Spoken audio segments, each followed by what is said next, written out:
Ho, ho, ho! Ladies and gentlemen, welcome to The Right Time, a Wave Sports and Entertainment original presented by Prize Picks.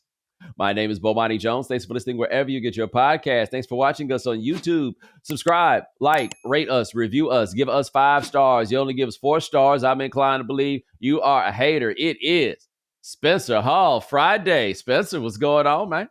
I'm doing great. Can I tell you real quick the best gift you can give somebody? I know this isn't a holiday guide. You don't do that. We're not Wirecutter, right? We're not going to help you with a list, but the backscratcher, if I could take everyone to the old school for a second, okay? Backscratcher. This one's the Slick Solutions one, but it doesn't have to be that. You can get it at the Cracker Barrel if you want to, okay? Backscratcher, because you'll go, oh, I got a backscratcher. When that spot between the shoulder blades starts going, 2 weeks later, they're going to be like, Bomani gave me a back scratcher, and honestly, most considerate gift I've ever gotten.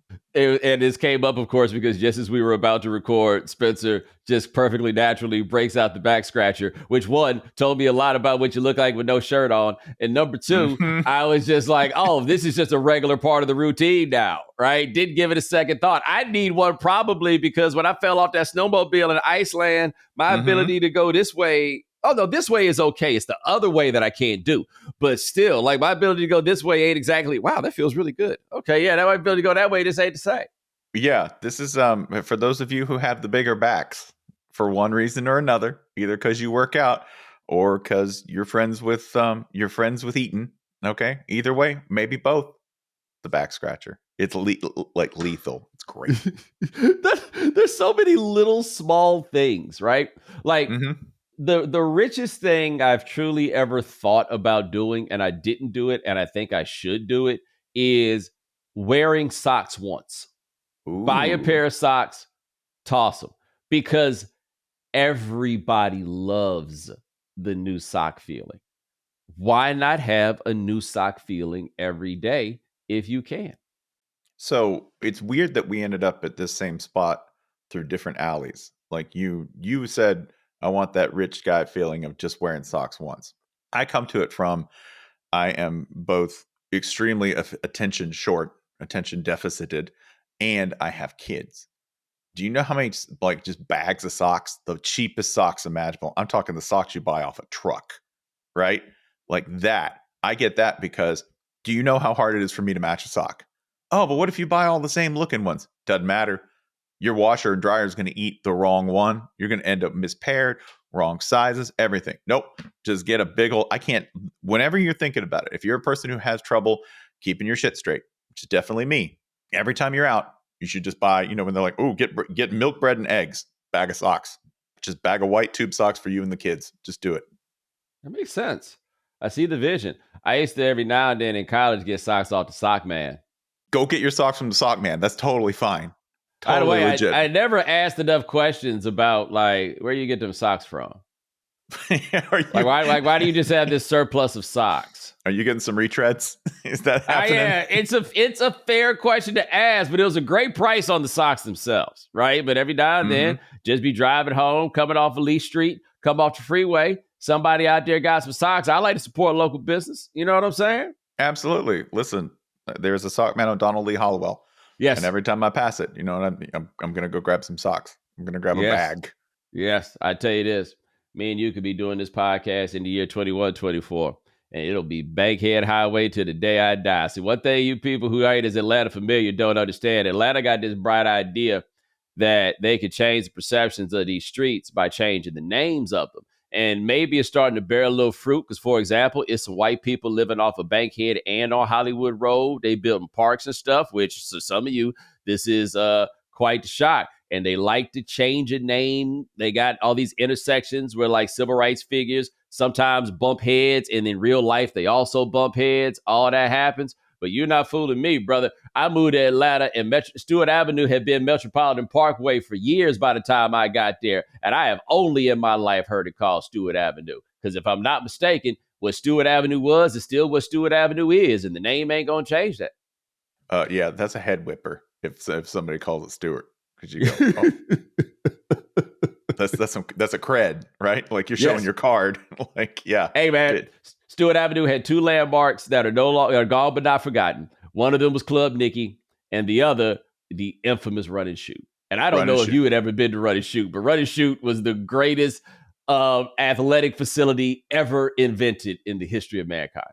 I never got to go to Run and Shoot, in part because I assumed you had to hoop. I assumed you had to play basketball. Oh, no.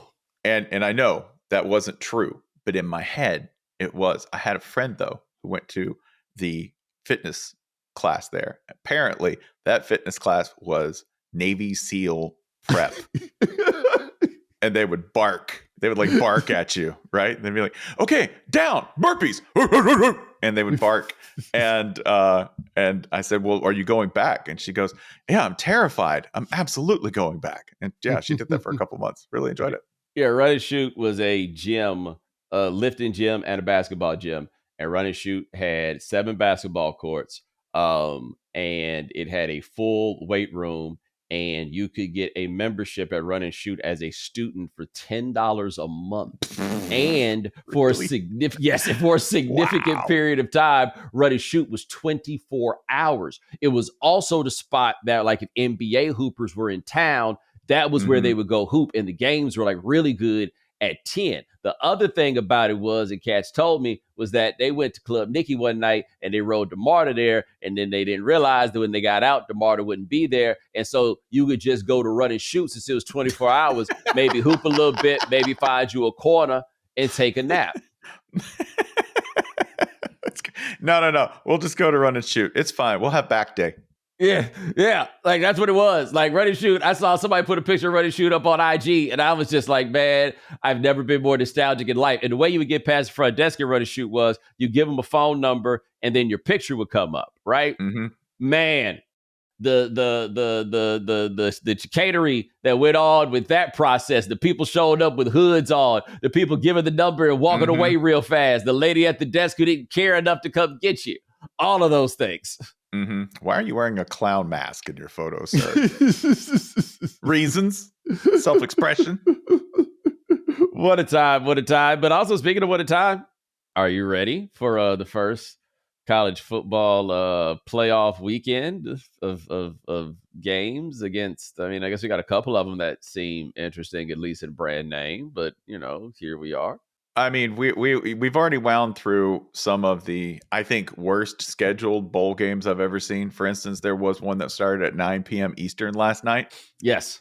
Don't know who that's for, but it's on TV. Someone paid for it. Like the New Orleans Bowls tonight. But this is when we've managed to sort of buoy the entire reputation of bowl season by attaching some of these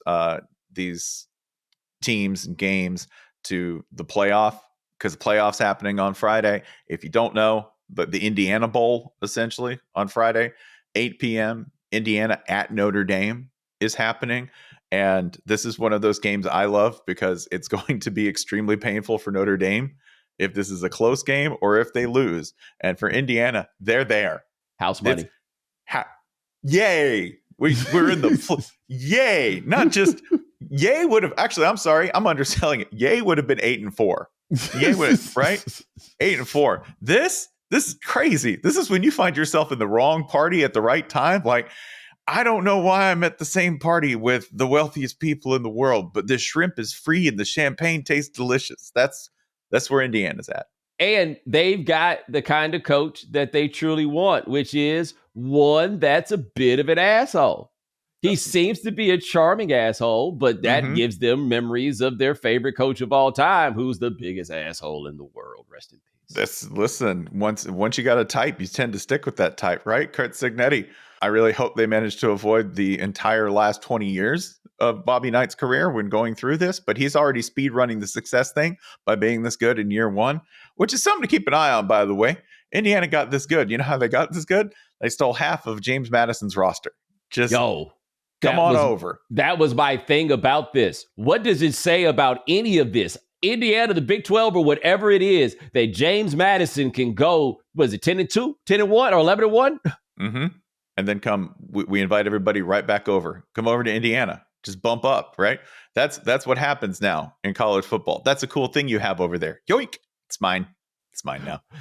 But that's such an indictment of previous Indiana that the coach of James Madison walked in and was like, I'd actually rather have my team. I think the total may not sound significant. I think it's somewhere between 15, 16 players, maybe up to 18. Don't quote me exactly, but that's a side, Yes, right? That's a side plus. So it's a huge chunk that he takes with you.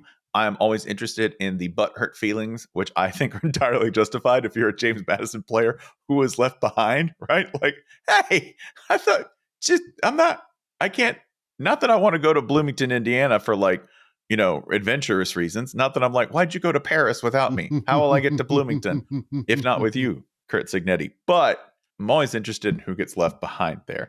But yeah, you can do that. Cignetti, by the way, is kind of a dick, and he's 64. Do you know what kind of dedication you have to your own innate dickishness to be a dick at 64? Yes. Like zero mellowing, zero turning the corner. There is something to be said. They go, well, you enjoy success when you're older. You might be just as reckless, if not more, if you got less time on the clock. He is a guy, and this happens because clearly he is a very good coach, but he didn't really get his chance until he was in his 50s, right? When he got the gig at James Madison. He's a former Saban assistant. He's also from a coaching family. There's another Cignetti that been offensive coordinator for everybody in the world. But anyway, he's a guy that you look at it and you're like, oh, that's why you hadn't gotten a job yet. Oh, okay. Right. It's working out. But I could imagine him having some awkward interviews with people. Yeah, and this happens a lot of the time. They might get labeled a bad interview. They might be labeled as a journeyman, which is, to be fair, what I would label him if I just looked at everything prior to JMU. If I looked at it, I'd go, oh, that's a career guy, right? And by career guy, I mean somebody who, like every other American, works for 3 years at a place and then goes and works for another 3 years at a place. And it turns out sometimes if you take a chance on those guys, they end up being monsters as head coaches. See one Dabo Swinney. Yes. Hey, look, man. The old takes exposed guy. Mm-hmm. He used to hit me over the head all the time with these 2010, maybe 2011 tweets about Dabo Swinney and not being able to coach. Mm-hmm. And I'm like, sir, this is really dirty pool. Because I was not guessing that he was going to be a bad coach. I was watching him with my own eyes be dreadful, horrible decision-making, all of it. And then one day that wasn't a problem anymore. He's kind of like my Josh Allen, like, oh, no. When I was saying it was happening. Don't act like that shit wasn't happening. Mm-hmm. Also, don't act like that's not a reasonable expectation. Don't. Stop. I'm projecting forward based on past performance. Right. Do not reverse engineer his excellence. Okay. Sometimes people, and they are a rare slice of people, learn. That happens. And they learn to do it on the job. Hey, do you know how somebody learns how to be a heart surgeon or a brain surgeon? I have a terrifying secret. Y'all can all lean in. They cut someone's head open for the first time. You might be on the table and they'll be like, hey, we're about to crack your chest open. This is Steve. Guess what Steve's doing for the first time? Cutting your chest open with the saw. Right. That happens in sports. They don't walk the guy up to cut you open, and then there's somebody walks up and says, hi, I'm John. This is Steve. He just started and he's going to be taking care of you, and I'm just going to keep an eye on him. Right. That's great when you're at a restaurant. I'm totally willing to help you along. When it's my football team or my heart, I might feel a little differently, but it's the truth. And Dabo learned to be a much better coach than he was when he started. He will say that and has said that. Cignetti had all of the experience in the world before he took the head job, and it turns out he rocketed up a lot faster. If you let a coach season for 15 to 20 years on the bench, turns out sometimes they've been taking notes, right? That happens.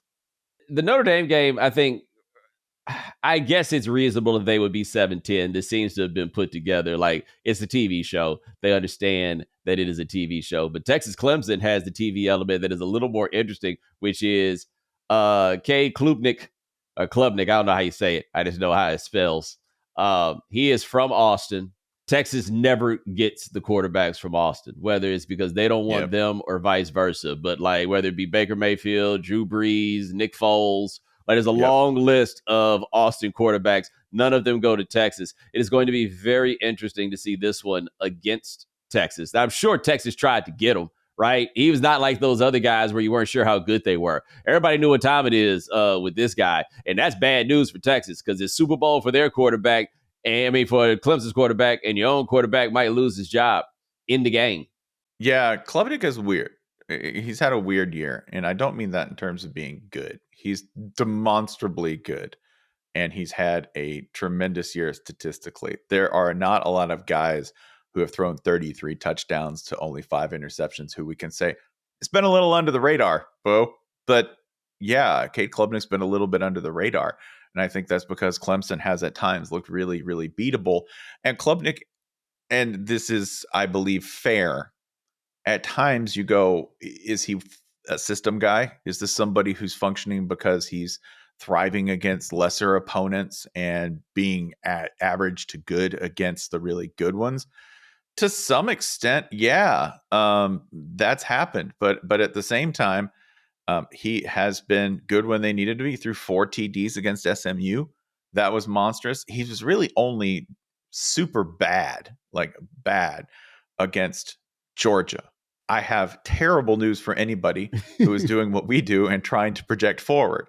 He's about to go up against a team that's gone toe-to-toe with Georgia and at times played just as well or better in those matchups. Might not be the best day for him. This is a 3-loss Clemson team that won and is in here because they're the conference champions, not because they were the overwhelming selection of anybody. Does that make them dangerous? Absolutely. Does it also mean that we got a lot of reasons to point to go, yeah, Texas could smoke them? Yeah. Yeah, except the fact that Texas stopped. Like, they don't really like scoring points anymore for whatever reason. That doesn't seem to be really their bag. Why is that? Let's play back and forth here because I have my theory on this, and it's a real simple theory. I mean, the simple theory being like it looked like Quinn is not enough, and they need to put Arch in the game. Oh, I think Quinn's not enough because there's not enough of Quinn there. I think he's losing parts. I think he is.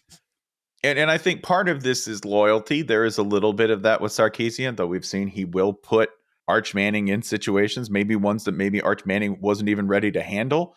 Again, favorite sports quote of the year comes from mutual George Foster, who said that we saw what Arch Manning, where he really was and how young he was once that grease got hot and it started popping. It popped real nasty for him against Georgia. I don't think Quinn Ewers is in there because he's necessarily the best choice physically at this point. I think he's in there because he knows that offense backwards and forwards because he's been really tough and really loyal, and it's a chemistry thing. The thing that baffles me is that they came out against Georgia and they threw the ball when they'd spent the last weeks before that game running the crap out of it. Yes. Why they decided that the advantage that they did not have in game 1 was something that they were going to try to have in game 2. It's not entirely off base because they threw for a ton of yards. It's just they weren't especially productive yards when it came in terms of translating it to points. So I'm looking at that in this game and going, I think they've got Clemson. I worry about Quinn Ewers holding up past that and us getting to a point I think a lot of Texas fans would be theoretically excited about and practically terrified of, which is Arch Manning in a playoff game. Yeah, I just want to say that Texas lost after Georgia had to go get somebody out of the student section to come play quarterback. And then they began, a team that has not run the ball well all year long began to gash you. Mm-hmm. That's what I give on that, is a big old eek. By the way, you think that's going to be a sellout? I'm very curious to see how many people show up to these games the weekend before Christmas. People who may want to go to the next game too. This is this is a television show and they had to use home field to make this work. But I have a feeling there could be some very embarrassing crowd shots for some of these games. Not in Notre Dame, Indiana, because quite honestly, what else is going on? Yeah, the Indiana fans might pack that bad boy out. They can't assume this is ever going to happen again. Can't hide them either. That's red. A lot of times when when everybody else takes over your stadium, like Indiana, Ohio State used to happen, and you'd go, "What shade of red is that? Am I sure that's scarlet?" Right? This is one where it'll be very apparent if Indiana decides to pack it out and Notre Dame decides not to show up. I don't think that's going to happen. Stadium's not especially huge. I think it'll be a good turnout overall. The two interesting ones, Texas, because Texas fans, they're good for a quarter. I don't know if they're good. I don't know if they're good for a whole half. Correct. Of showing up, because Austin's got other things to do. That's it. My social calendar is very full, and it's 4 days before Christmas. Right. That's kind of a tall ask. I think Clemson will show. The other one is SMU Penn State, and this is just a matter of logistics. I don't even want to crap on SMU fans here because there's not a ton of them. There's not a whole lot of them, right? Now, I think another 5 years or so of bankroll heavy Texas yeehaw, and we could get a good number of bandwagon SMU fans on here. Okay.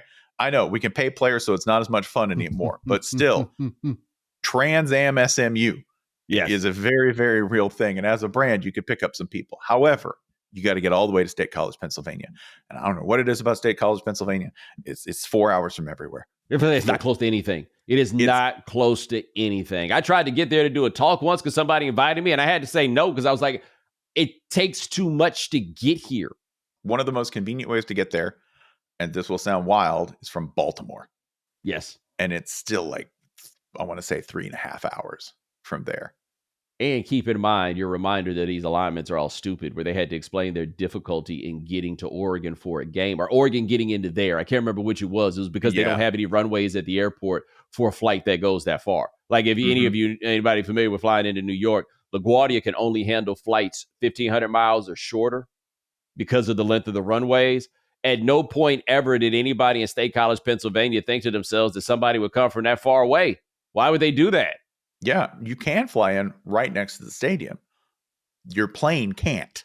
Yes. Right? That's the deal. So I'm interested to see how many empty seats, because we might have some real estate in the SMU section if that's the case. And if that's the case, by the way, everybody get real honest. SMU fans and SMU himself, just turn them over, because locals will pick those up, and you can have yourselves as big a whiteout as you like. Now, I'll be honest about this. Couple things. One, it is not as fun now that paying people is legal, but it's still fun to me with SMU because once again, they told the conference, keep our revenue share. We'll hold it down for a little while ourselves. That is amazing rich peopleness. Number two, they're not going to State College, Pennsylvania because they don't leave Texas. This is a thing that people need to understand, the desire to leave the state of Texas. If they made Texas, Oklahoma a home and home, it would be 80,000 Oklahoma fans at the Oklahoma game. People don't leave. You would think that there was customs on other side of the red, other side of Sabine, whatever. We're just not that big on leaving the state of Texas. And with SMU, it just ain't that many of them. There really, really aren't. I mean, they could appreciate a whiteout in many ways. I think they could get there and be happy about it. But nah, they ain't going that far, especially not for some bullshit. State College. And the cold? I've not checked the forecast, but I'm guessing it's beyond sweatshirt weather at this point. And this is another thing, by the way, we haven't played games this late.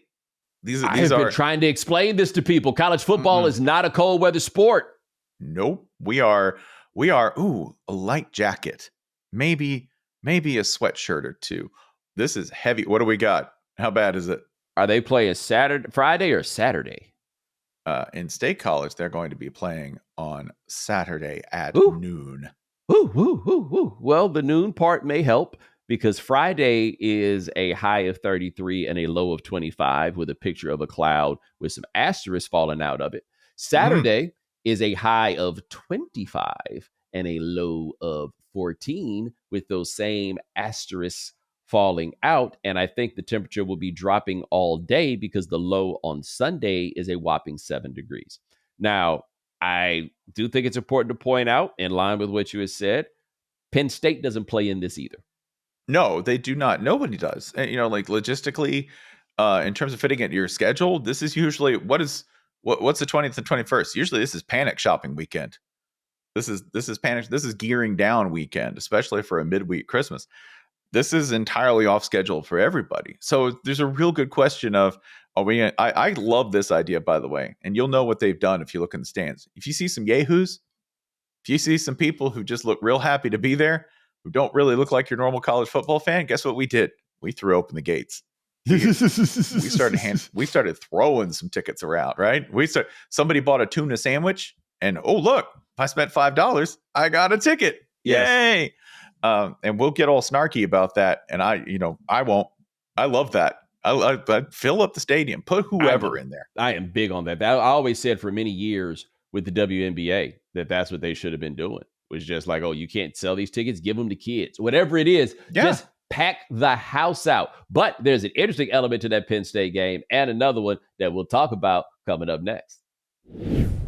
The NBA is in full swing and the NFL playoffs are right around the corner, which means you can turn $10 into $1,000 in a single game watching your favorite teams only on Prize Picks.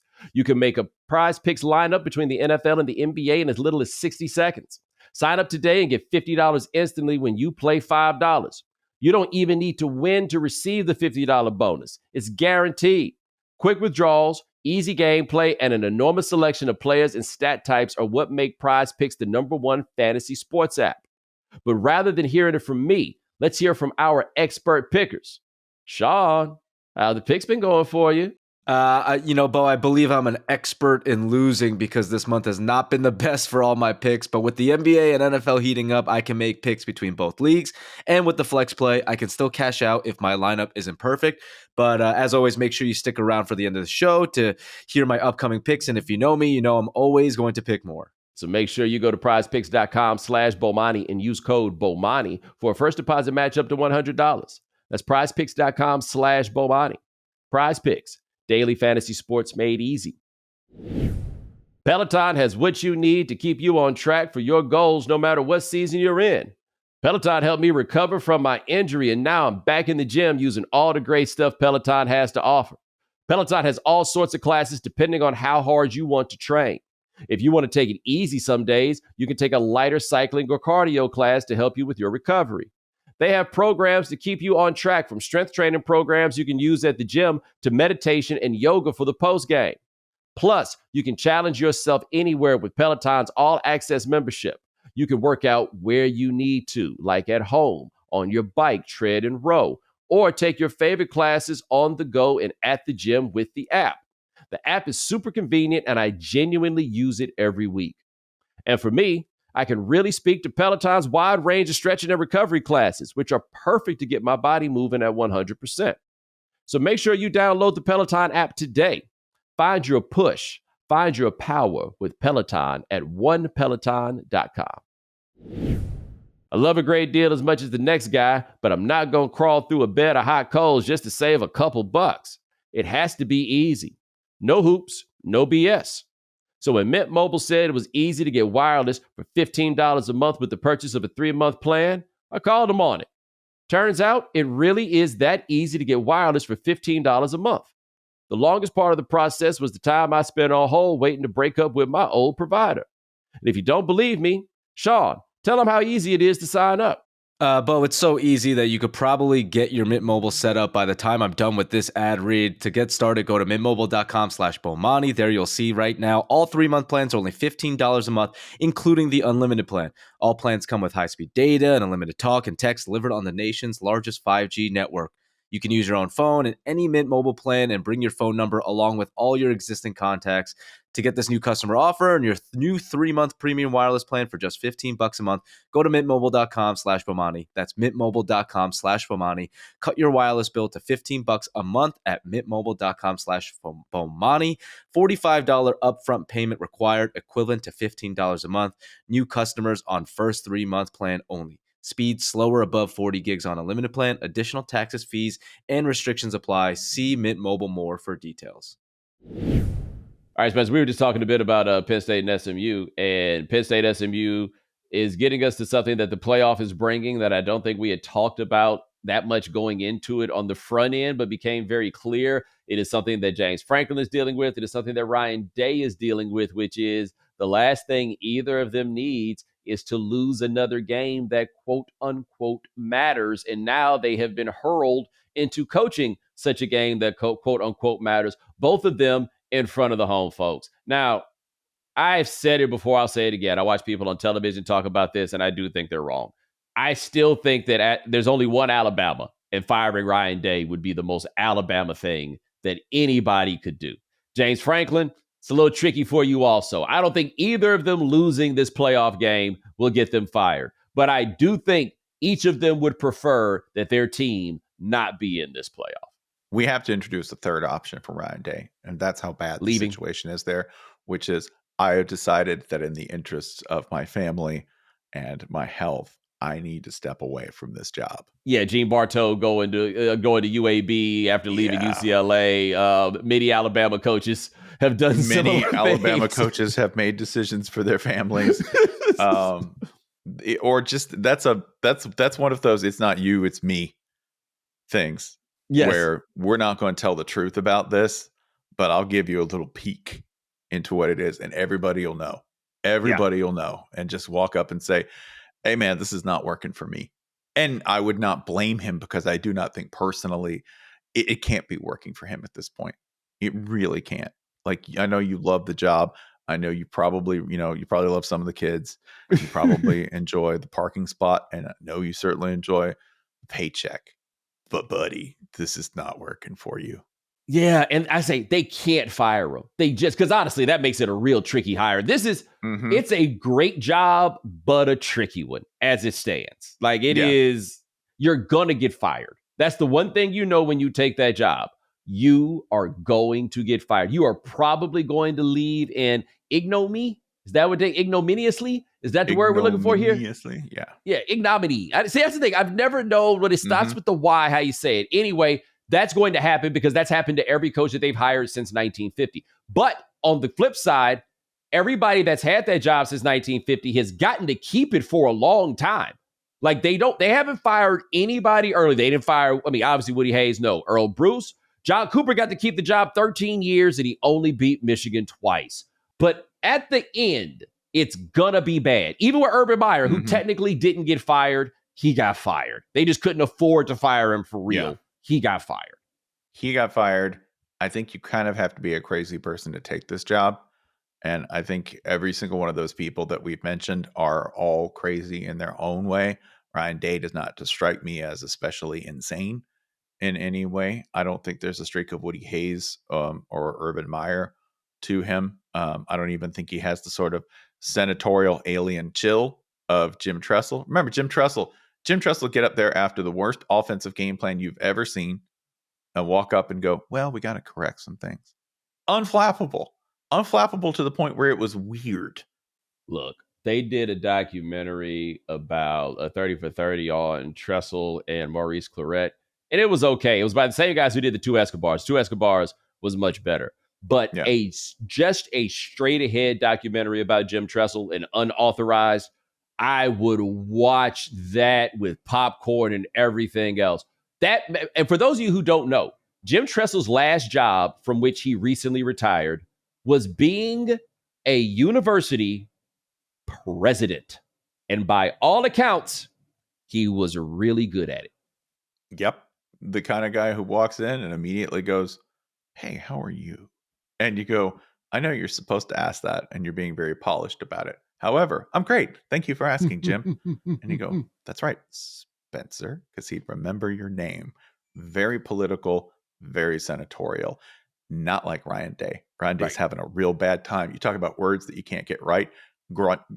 Nobody's ever gruntled. They're just disgruntled. Yes. Right? Ryan Day's very far away from being gruntled. Okay? He's extremely disgruntled, and I get it because his daily life has to suck living in Columbus. Also, Jim Tressel, very senatorial. Also, there's some hard boys on that team, and they love him. I want that practice footage. He knew how to speak a lot of languages. Like that, his time in Youngstown, Ohio served him very, very well. Youngstown, Ohio, it's on the list, right? Every state's got that place that the world may not know, but it's hashtag IYKYK. Youngstown, Ohio. That's for black people and white people. Jim Tressel is the king there. The Kinston, North Carolina of Ohio. Yeah. Yes. Like, let me tell you what Youngstown is. A place where you should pay that man back as soon as you can. Immediately. Yeah. Yes. Preferably don't engage in the lending process at all. Yeah. Like if you not gonna be able to pay him back, then don't do it. Also, and Tressel's not from there, but a town that produced a lot of coaches. Those Stoops boys, Bo Pelini, Yep. Both Pellinis. Yeah. That's right. It's a place. But no, they play at Tennessee, and it's going to be super cold there. Because the Ohio State is one of the few places where we see cold weather games there just about every season. It's going to be super cold. I just know that Tennessee, because I haven't watched them much this year, I just know they got the young man whose name I can't say, the true freshman who appears to be cold, but not the kind of cold I'm talking about. We're going to see how he handles this cold. Mm-hmm. Nico Iamaleava. Yes. He is a freshman. He again, learning on the job, very much a football thing. It will be at kickoff. It's an 8 p.m. game, by the way. Oh, no. Yeah, it's 8 p.m. There is a forecast of asterisks and a low of 16. This is not something, by the way, that in Tennessee they're going to be all that bothered by. It's not snow. Yeah, that's going to be exotic if it's Tennessee. But this Tennessee team doesn't do a whole lot of fanciful football. There's not a whole lot of speculative passing. They're going to heave it 30 yards downfield, or they're going to run it. There's a lot of that because Nico at this point can't really do a lot of the sort of midfield reads and sophisticated stuff that you really want your, sophomore and your junior quarterback to do. No, if it's not there, he's just going to pull it down and get 3 or 4 yards. And, in case you want to know what kind of a scrambler he is, if you haven't watched, because they have a thumping run game. Dylan Sampson at running back and anchored by an offensive line with a guy who I love him. I'm nominating him for Channel 6, our newsletter. We do the most college football player. They got Javontes Spraggins from East St. Louis. I love Javontes Spraggins. Massive dude, nasty as hell. He is one of those offensive linemen who would really like to show you something on their bench.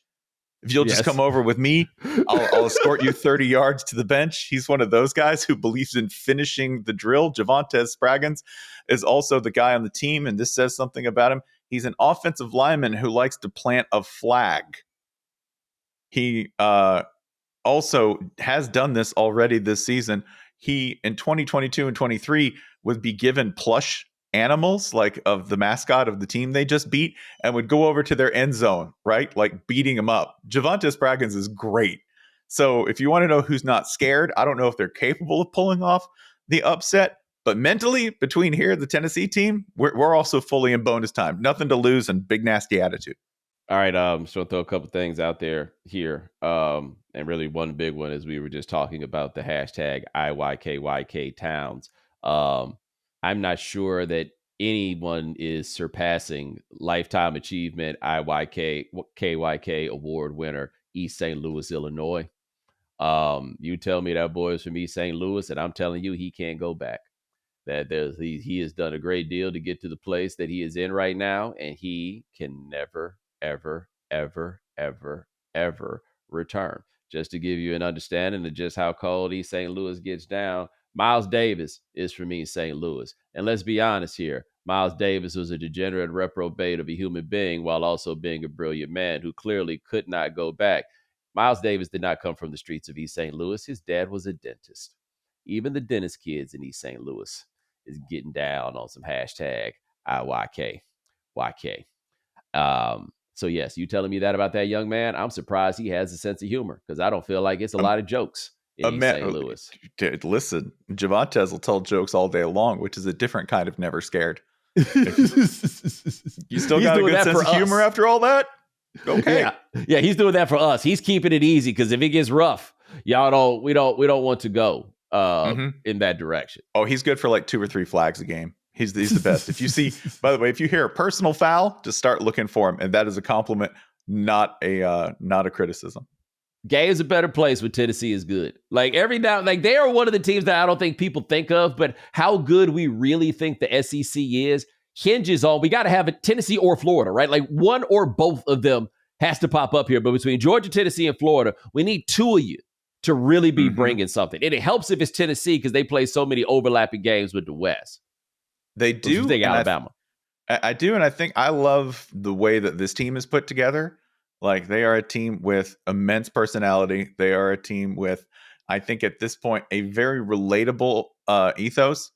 The previous Josh Heupel teams where you're throwing the ball 30 yards downfield and you're winning 38-35. Okay, that's cool. That's very entertaining. this is a knuck-up team. They have a mean defensive line. Their coach at one point this season, preseason, asked about what they liked on their team. He goes, oh yeah, we got 9 or 10 guys in the defensive line we like. I can tell you a lot about the football team if the first thing you say is, yeah, we really like our defensive linemen. That's like if you go, what is the best part about your bar? And you go, oh, our bouncers. Our bouncers are amazing. You got 9 or 10 bouncers you like. Okay, that's the kind of crowd we're keeping. Like, very funny, very aggressive football team that in a lot of ways matches up really well to this Ohio State team, because this Ohio State team, the thing they've had trouble doing is moving the ball up front, running the ball. They can't do it very well. And that is, I think, a problem matchup for them. And Will Howard, under pressure, sometimes makes adventurous choices. You don't want to say a quarterback's panicky, because I don't think he's panicky. Every decision makes sense at the time. I just think he can be kind of speculative. He can be kind of interesting. And look, man, we talk about James Franklin and how I think, both Ohio State, how I think each of them would be better off if they were not playing in this. Kalen DeBoer, you're much better off that your team is not in this playoff, sir. Much better off. Do you want to see what Jalen Milroe would do in 16-degree weather, being chased by everyone on that team? I know what Nico's going to do. He's going to take a sack. That's fine. Take a sack, lay down, live to fight another day. He's not quite fast enough, I think, to make some of the mistakes that Jalen Milroe, I think, would inevitably make trying to make a play. There's no telling what might happen. By the way, what also could happen is something really good. Yeah. We might actually, you might get that. But I think what you're going to see in this is, I think it's very weird. We're going to go to Ohio State and Tennessee together, and they're going to play a Big Ten football game. That's it. They're going to play what most people would consider a prototypical Big Ten football game that I think will be decided almost entirely between the tackles. Now, I want to switch gears a little bit. I don't know if you have seen this story or not. Have you heard about some of this madness coming from the New York Jets? I have. And boy, let me tell you, if you want to give your kid a legacy, just name him Brick. Yeah. So I want to... Woody Johnson is 70-something years old, the owner of the Jets. And I had heard or read things about him taking too much input from his son, and his son's name was Brick. But what I didn't realize about Brick when people were saying this, Brick is 18 years old. Yeah. 18.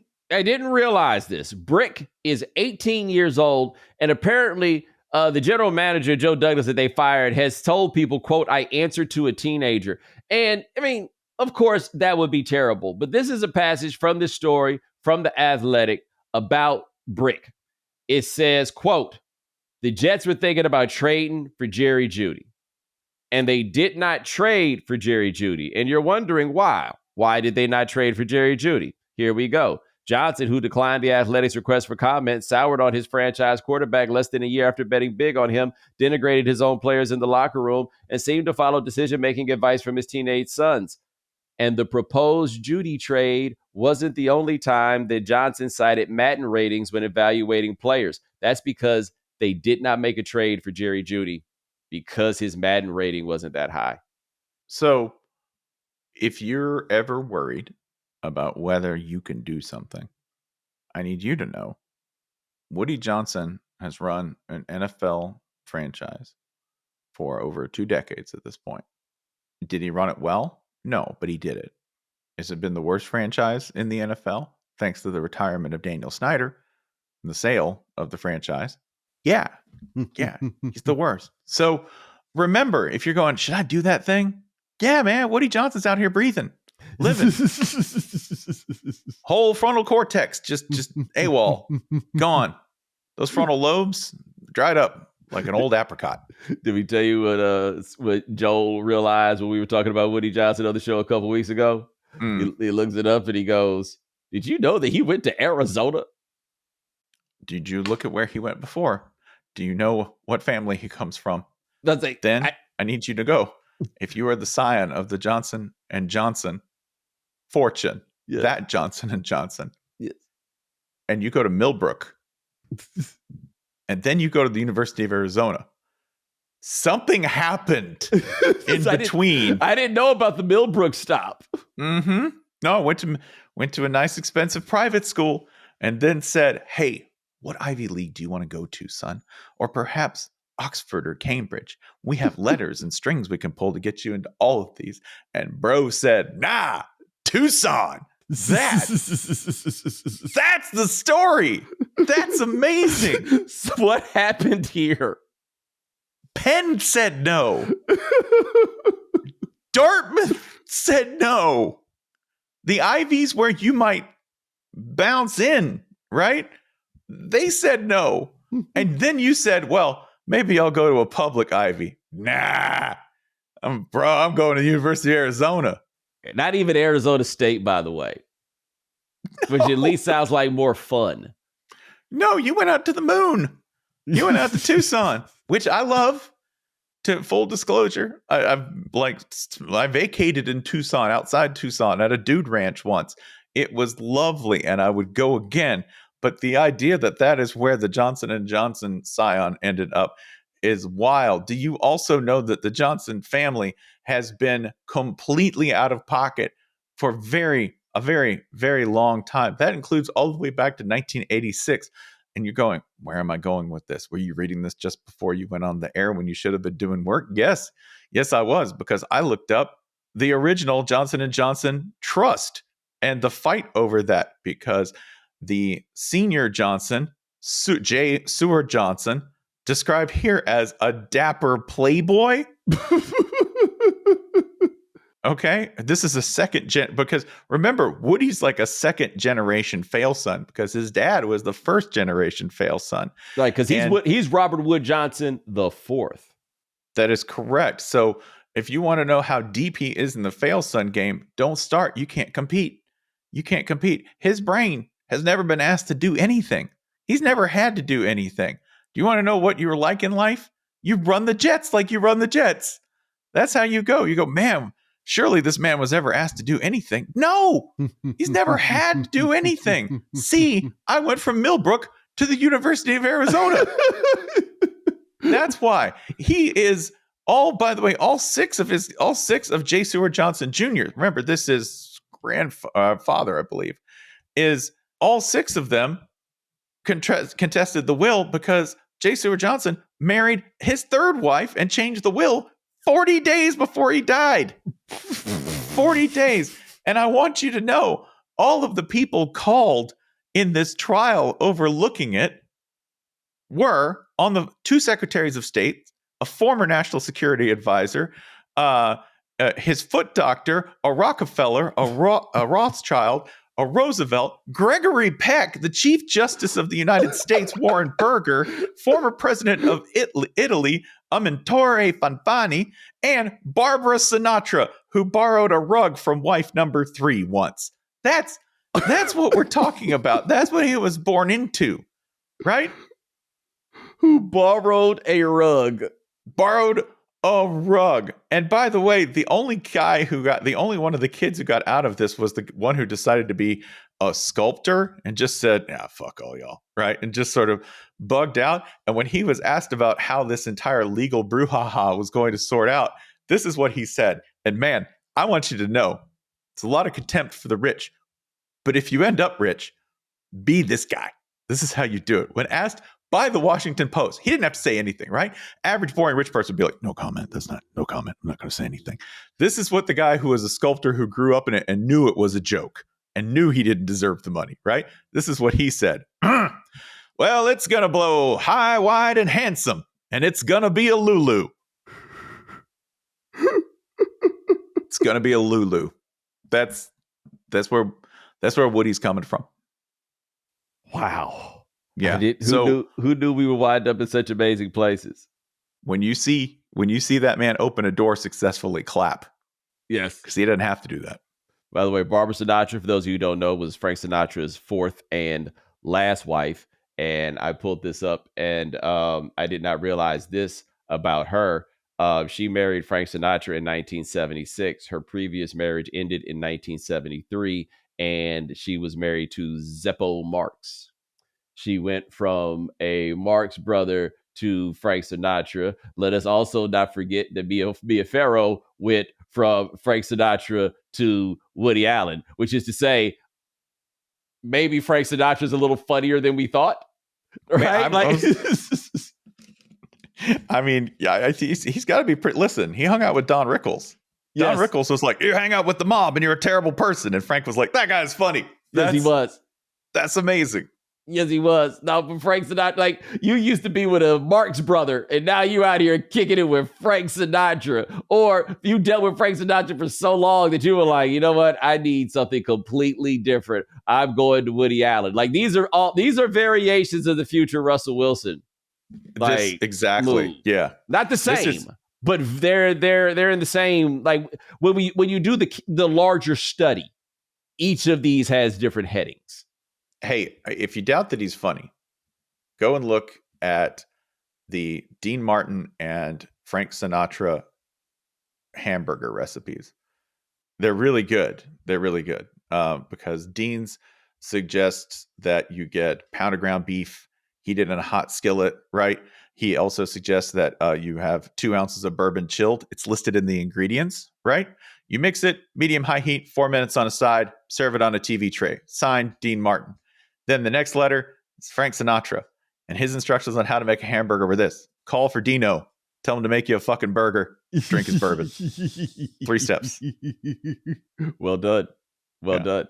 I will ask you one last thing before we go. As you talk about college football, I've only talked about it a little bit by myself, but I am curious your thoughts. And I normally just want to ask, but I will poison your thoughts with my thoughts, which is I really think that UNC has over big brained this thing with Bill Belichick. And all I see is a man who's bringing all his friends who didn't have jobs because nobody wanted to hire them to do something that they've never done before. To do something you've never done before with phrases that you've heard before. That is another thing. How many times, I know that if you're not deeply immersed, if you're not hip deep in college football, like we are, then the idea of, I'm going to run a college team like an NFL team. Whoa, that sounds amazing. Heard it a lot. Bill Callahan was supposed to do that at Nebraska. That's the territory we're talking about. Hold on. How about Ray Anderson and Herm Edwards at Arizona State? People kill, by the way, I'll say this. People kill Ray Anderson for this. But everything that everybody says they're doing with this athletic program right now, Ray Anderson explicitly said, we are going to run this like a pro program. I am going to be like a general man, or the coach is going to be like a general manager. And then we're going to go from there. It is exactly where the game went. They just had the wrong head coach. Yes, they did. That's it. Yeah. And the right, a man who was at once the right and wrong assistant coach, and that was Antonio Pierce, who was like, rules, I need something to wipe my ass with. Yeah, and ultimately, like, would be fine now, right? Yes. Like, and Antonio Pierce would be. Well, he still was doing the most because his cheating wasn't even money cheating. Mm-hmm. Yeah, and there is this with Belichick and with whether he's going to be successful at UNC. You need to define what success means for all parties, because ultimately, I think what they want to do at UNC is you bought a Bill, you're getting a Steve. I think that's what they're trying to do. If I had to be real upfront and honest about it, that's what his contract looks like. Because remember, he can leave for $1 million if it's past like June 1st or something, which is supposed to be an incentive to keep everyone in place. But I just read as, if I get everything that I want and then I substitute my son in, we're good. And I think that's what he'll do. Do I like that? I'm trying to describe this without judging it. I think it's insane that that's how you would do it things. But the idea of getting a bunch of money on board, and that's what we're talking about with UNC here, right? All politics are local. The idea that you would hire Belichick to win games there is secondary to the notion of we would hire Belichick to get money in the boat from donors, because we're weak on that. It's been weak on the basketball side. What makes you think it's going to be any stronger on the football side, which is historically a distant second place in Chapel Hill in terms of athletic money, devotion, time, and energy? That's what we're doing here. This is a show pony of a hire to get money into the donation plate and get people excited. The on-field results seem irrelevant at this point. And let me tell you something, man. Is North Carolina football will never rival North Carolina basketball for a very important reason. Mm-hmm. That's how they like it. Yeah. They don't want that, right? Like if anything starts creeping there, it's like at some point it gets to be an issue for that football program, and it's going to happen in some significant way to Belichick, and I'm curious how it goes. And what is going to happen is he's going to want something that's going to take away from the basketball, and they're going to tell him no for that reason. Now, my thing about the idea of hiring Steve Belichick is, number one, I see no reason why anybody would want to do that, and I see one significant reason why you wouldn't want to do that, and maybe it's changed it. This is the last time I saw him, but you ever see that boy's haircut? There's no way in hell I'm hiring that motherfucker to run anything with a mullet. What are you talking about? And not even like Mike Gundy at least had the decency to have the job for 10 years before he went and grew one. That is, and also eras. If you wear a mullet now, it means something different than wearing a mullet in the year 1986, which is when Belichick really did have one. You were just being slightly contemporary. Also, at the time, remember, we're going to get to my favorite Bill Belichick fact. Probably listen to a little Pink Floyd, because that's something that Bill Belichick is fond of. Remember, really? he and Nick Saban. It's my favorite Bill Belichick story. Nick Saban and Bill Belichick, when they were an assistant and a head coach on the Cleveland Browns, went to a Pink Floyd concert together. I can't imagine what a drag it would be to listen to Pink Floyd with those two guys. Unless... Follow me. You're with me. Unless you're with me. Come on. That can't be possible, right? Like, it can't be. Almost we're going to be cool and assume everybody's following us here, but I'd also like to say this phrase out loud. Can you imagine Nick Saban and Bill Belichick tripping balls at a Pink Floyd show? That's all I want to imagine. I feel like if they had ever done that, they wouldn't be the people they are now. They could not stay who they are if they were fully indulging in any of these things that we talk about. But if I were to walk into a room and Nick Saban is rolling up his own shit, wow. Mm-hmm. Or dropping tabs. Yes. Yes. That's the thing I was thinking of. Because if you'll remember, though, by the way, one big advance in pharmaceuticals in the 2020s is unlocking the potential, or the attempt to unlock the potential, of psychedelics on mental health. Yes. Now, continue, follow me. If these two dropped acid at this time, remember the Cleveland Browns were run all over by the Denver Broncos. 300 yards in an NFL game. And shortly afterwards, Nick Saban comes up with Bill Belichick in the room with Rip Liz coverage. Rip Liz coverage, which is his trademark. It's one of the things that allows them to be so strong against the run, but also flexible in terms of pressures they bring and how they defend the pass. It is the model of the Nick Saban defense that he will carry forward through LSU, the Miami Dolphins, and Michigan State and Alabama. It is the cornerstone of what they do, and it's something that really benefited Belichick and that he employed as well. When did they come up with this, Bo? Can we match up the dates? Concert. If they achieved this breakthrough after attending a Pink Floyd concert where they could have been out of their minds, I just want to mark that there is the theoretical possibility of psychedelics and the guitar solos from Comfortably Numb unlocking something in one of their brains that led to some of the greatest defenses in both NFL and college football history. It could be.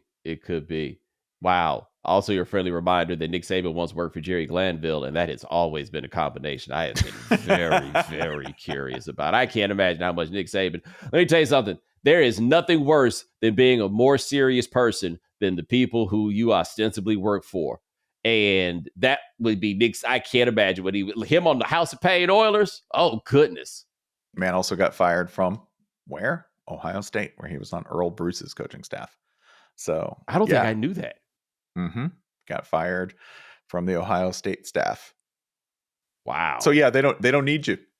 We talk about Ohio State not needing you. They don't. Ohio State straight up fired a young Nick Saban before he was Nick Saban, and before he had been shown the gates of reality. Unlock the code. Yeah. At a Pink Floyd concert. Anybody can consistently win 9 games at Ohio State. Literally anybody can consistently get 9. Getting 10, most people can, but not everybody. 11, you might be good. 11's the number. If you want to know where we go from effective to gangster, 11 wins. That is, and I'm putting in different terms what a lot of coaches will tell you, that 10, you might get 10. That's a good year. That's a good day. 11? 11's when things get tricky. That's that's when you have to have done some work. You know everything about a program and its relative strength based on how they feel about winning 10. Whether that be before or after the bowl, how they feel about winning 10 tells you everything. Indiana be talking about these 10 wins forever and ever and ever. 10 wins got Bill Curry fired at Alabama. Hey, you know when Iowa State won 10 wins for the first time? I believe it's 2024. Now, that happened this year for the first time. Now, go look at 10 wins at Texas, Alabama, or Ohio State. That's not even, they don't even give you a gold watch for that. They just give you your paycheck. If you're lucky. Yeah. If you won the right 10. Yeah. Thank you for this Sugar Bowl. How's the recruiting class? Why is it number 5? Why isn't it number 1? Like I said, I am making a decision for the benefit of my family. Yeah, man. I've decided I'd like to spend more time with them. Yeah. Look, we've seen a lot more coaches for various reasons, right? Like Gus Malzahn, who was probably going to be out of there at Central Florida anyway, but still said, nope, I'll just go be the offensive coordinator at Florida State. Ohio State's offensive coordinator, for those of you who don't know, is Chip Kelly, who looked around at UCLA and was like, nope, I just want to coach football. And so his former player is Ryan Day. And so he became Ryan Day's offensive coordinator. We talk about this with Belichick too. And we should. Malzahn and a lot of those moves and Chip Kelly, a lot of those are provoked by the need for the head coach to take an active role in building up NIL. We need to go ahead and you need to be that huckster. You need to be the guy who gets us our get player money. Hold on. And giving back money out of their own checks. What are they taking? $4.5 million out of Mike Norvell's check at Florida State to go back toward NIL? Mike Gundy to keep his job, to fund. And I love this, by the way. People are like, where are we going to get the money to pay the players? Back from the coaches that you've been giving it to. They ain't taking that shit right back. Because suddenly I get to tell you that you make $4 million a year instead of 8. But that 4 is going to help you keep that 4 coming. That's how that works. That's how we would do things in any other business, right? Yes. Because I can't turn the players into AI. That hasn't happened yet, right? I'm sure somebody's going to get a Boston Dynamics robot and see if it can run a 40. I guarantee you that's going to happen. And when that happens, well, finally, college coaches have their ultimate and satisfactory labor situation, right? Yes. Until then, you're going to have to reallocate capital. Sorry, it's your system. Not the one that I want, right? Yes. What a time. Spencer Hall, check out Channel 6. He is the best college football writer in America. Merry Christmas, my brother. I greatly appreciate you. Merry Christmas. Again, backscratcher. That is the stocking stuffer. I might get that one from my pops now that you mentioned it. Sean, you got a prize pick for the people? Yeah, we got, like you guys mentioned, college football playoffs. I like Cade Klubnik to score 2 touchdowns. Quinn Ewers to score 2 touchdowns. We'll see if he does that. And Jeremiah Smith on the Ohio State Buckeyes to have more than 69.5 receiving yards. 60. Oh, and a half. Okay, because they're not nasty. Just checking. Appreciate it, ladies and gentlemen. Thanks so much for joining us here on The Right Time. This will be our last episode for the year 2024. Thank you to everybody for making this a wonderful year. That's what man Sean Yu handles everything behind the scenes. We thank you, sir. Remember, hit the voicemail line, 323-596-7767. Everybody says the New Year's Eve is amateur night. What's the most amateur thing you've seen or done yourself on New Year's Eve? 323-596-7767. Remember, follow The Right Time. Subscribe, like, rate us, review us, give us 5 stars. You only give us 4 stars, I'm inclined to believe you are a hater. Also, the Basketball Jones Rialto Theater in Raleigh, January 31st. Get your tickets. Talk to you guys next year. Take it easy.